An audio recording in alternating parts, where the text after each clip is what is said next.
This is a video review for my fire pit.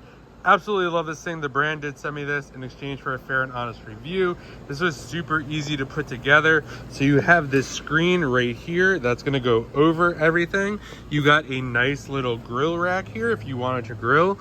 This is not necessary at all. And then you have your bottom here where you're going to put your logs or your wood or whatever. So you can put your logs and your wood. And you can just put this over here if you want to do a fire pit. And then if you want to do a grill, you could easily just put this right up here. We really like this thing a lot. We're gonna get some logs on it and show you exactly what it looks like.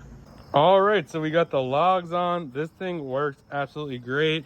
We're actually sitting outside right here, watching a little bit of baseball. Absolutely love these things. We're gonna do s'mores a little bit later in the night. We have the cover over there, which we'll use. Just works really well.